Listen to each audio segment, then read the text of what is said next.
Bonjour, bienvenue sur ABC Juriste Entreprise. Aujourd'hui, je vais revenir sur les charges que vous pouvez déduire dans le cadre de votre activité. Alors, première précision, cela n'est pas valable pour les micro-entrepreneurs. En micro-entreprise, aucune charge n'est déductible. La seule possibilité pour ne pas inclure dans votre chiffre d'affaires tous les montants que vous encaissez, c'est le mécanisme des débours sur lequel j'ai déjà fait une vidéo. Néanmoins, il ne peut pas être utilisé à titre principal et reste exceptionnel. En revanche, pour les autres entreprises, vous avez la possibilité de déduire des charges du chiffre d'affaires. Cette vidéo sera consacrée aux charges déductibles, la prochaine aux charges non déductibles. Concernant les charges déductibles, quelles sont les règles ? Pour pouvoir déduire des charges du résultat imposable d'une entreprise ou du revenu professionnel, ces charges doivent être engagées dans l'intérêt direct de l'exploitation, c'est-à-dire qu'elles doivent être engagées avec un lien avec l'objet de la société. Et l'objectif de ces dépenses doit être de développer le chiffre d'affaires. Sont donc exclues toutes les dépenses d'ordre personnel. Ces charges doivent également correspondre à une gestion normale de l'entreprise. Cela signifie qu'elles ne doivent pas être excessives et elles ne doivent pas être fictives. Elles doivent être comptabilisées dans le cadre de l'exercice en cours, c'est-à-dire que l'on ne peut pas déduire de charges à venir ni de charges passées. Elles ne peuvent pas être la contrepartie de ce que l'on appelle une immobilisation. Les matériaux industriels et le matériel de bureau et logiciels peuvent, par tolérance fiscale, être comptabilisés en charge lorsque leur montant est inférieur à 500 € hors taxe. À défaut, les immobilisations ne sont pas des charges. Il s'agit de petits matériels.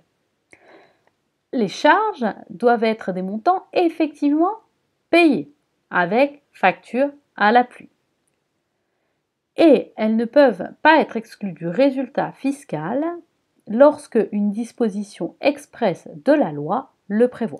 Par exemple, certaines dépenses somptuaires doivent être réintégrées extra-comptablement.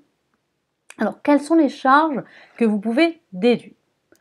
On peut penser à toutes les matières premières dont vous avez besoin pour l'exercice de votre activité, aux achats que vous faites en vue de les revendre, dans le cadre d'une activité d'achat-revente, aux intérêts rémunérant les avances en compte courant des associés, des actionnaires ou des dirigeants, aux frais de repas, aux frais de déplacement, à toutes les dépenses professionnelles, donc tout ce qui est fourniture de bureau, tout ce qui est frais d'envoi postaux, frais de téléphone, frais d'internet, frais de documentation.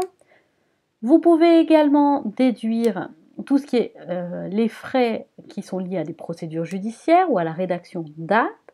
Vous pouvez déduire tout ce qui est communication en termes de publicité. Vous pouvez déduire toutes les cotisations que vous pouvez verser. Vous pouvez également déduire tous les frais de formation professionnelle si vous ou vos employés réalisent des stages, suivent des formations. Vous pouvez également déduire certaines dépenses vestimentaires qui peuvent être nécessaires pour l'exercice de votre profession. On peut penser par exemple, lorsque vous avez une profession dans le bâtiment, aux habits qui sont nécessaires pour se protéger, aux chaussures de sécurité par exemple. Mais vous ne pouvez pas déduire vos vêtements de la vie courante. Quelles sont les conditions dans lesquelles vous pouvez déduire les charges ? Normalement, on déduit directement le montant réel qui est payé. Par exception, il existe des des forfaits. C'est le cas notamment pour les déplacements. Lorsque l'on utilise sa voiture, ce sont des forfaits. Pour certaines professions, il existe des avantages forfaitaires qui dépendent de leur ordre professionnel. Certaines professions y sont soumises.